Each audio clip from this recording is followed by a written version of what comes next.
Good morning students. आप सभी जानते हो कि गुरु तेग बहादुर जी का इस साल 400 साला प्रकाश पूर्व मनाया कि जो कि पूरे हिंदुस्तान में बड़े ज़ोरों से मनाया गया। तो आपको मैं गुरुद्वारा सीसगंज साहब के बारे में बताना चाहती हूँ। सीसगंज गुरुद्वारा जो है वो गुरु तेग बहादुर जी से संबंधित है। यहाँ पे गुरु तेग बहादुर जी को मुग़ल बादशाह औरंगज़ेब के हुक्म पर शहीद किया गया।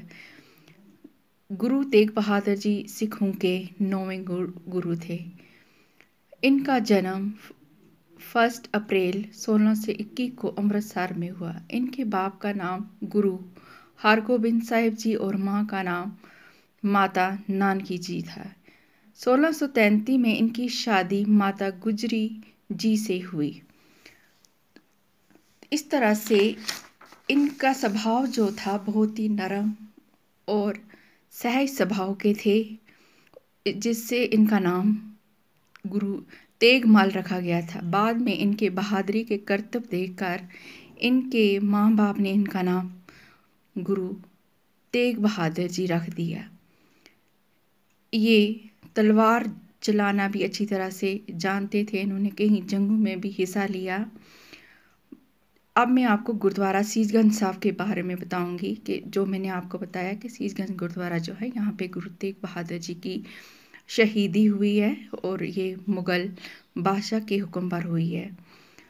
इस टाइम पे जो पूरे हिंदुस्तान पे औरंगज़ेब की हुकूमत थी। औरंगज़ेब जो था वो अपनी पूरे हिंदुस्तान को मुस्लिम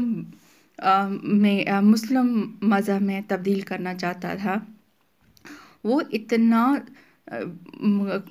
ताकतवर बादशाह था। उसने वो चारों तरफ चाहता था कि मेरी हुकूमत। उसने अपने बाप को भी बादशाह शाहजहां को भी कैद कर लिया और अपने भाइयों को भी, सगे भाइयों को मार डाला।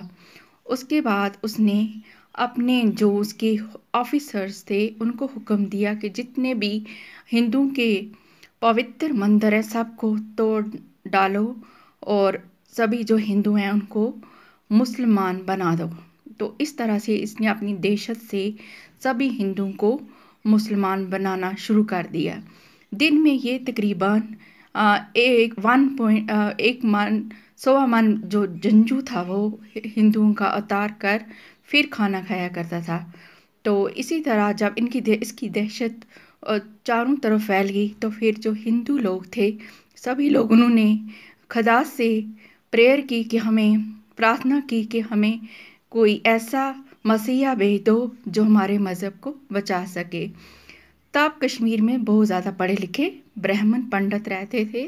वो सभी यहाँ अमरनाथ गुफा में गए और जो कि शिव जी की गुफा है। उन्होंने शिव जी से कहा कि हमें बचा लो कि उन्होंने प्रार्थना शुरू की। वहाँ से जी आकाशवाणी से हुक्म आया कि जो सिखों के 9वें गुरु हैं गुरु तेग बहादुर साहिब जो कि अनंतपुर साहब में हैं, वो ही आपके मज़हब को बचा सकते हैं। तो 500 हिंदुओं का डेलीगेशन, पंडितों का डेलीगेशन जो था वो वहाँ से गुरु पंडित कृपाराम की निगरानी में वहाँ से निकला, जो कि पंडित कृपाराम जी थे, वो उनके लीडर थे। तो वो अनंतपुर साहब में पहुँचे जो कि सिखों का पवित्र स्थान है। अनंतपुर पहुँचते ही उन्होंने अपनी सब बात गुरु तेग बहादुर जी के सामने रखी और उनसे कहा कि हमें बचा लो। उनकी अभी वो बात ही कर रहे थे तभी गुरु गोबिंद सिंह जी, तब उनका नाम गुरु गोबिंद राय जी था। उनकी उम्र सिर्फ 9 साल की थी। उन्होंने अपने बाप से कहा कि ये कौन है, ये परेशान क्यों है। तो गुरु तेग बहादुर जी को बताया कि इनको औरंगज़ेब सभी को इस्लाम कबूल करने के लिए कह रहा है, इसीलिए ये अपने मज़हब ये बहुत लोग परेशान हैं। तो फिर गुरु गोबिंद सिंह जी ने कहा इनका मज़हब कैसे बच सकता है। तो गुरु तेग बहादुर ने जवाब दिया, कोई सच्चा और पवित्र आदमी अगर इनकी मदद करे या शहादत दे तो इनका मज़हब बच सकता है। गुरु गोबिंद सिंह जी ने उस टाइम इतने छोटी उम्र में कहा कि आपसे बढ़ के कौन हो सकता है। गुरु तेग बहादुर जी ने उनको अपने गले से लगाया और कहा कि आपने सही बात बोली है। इसी तरह फिर गुरु तेग बहादुर जी ने उन लोगों को कहा कि आप औरंगज़ेब को ये संदेशा भेजो कि अगर हमारा गुरु इस्लाम कबूल करेगा तो हम सभी भी इस्लाम कबूल करेंगे। इसी तरह हम सब इस्लाम कबूल करेंगे।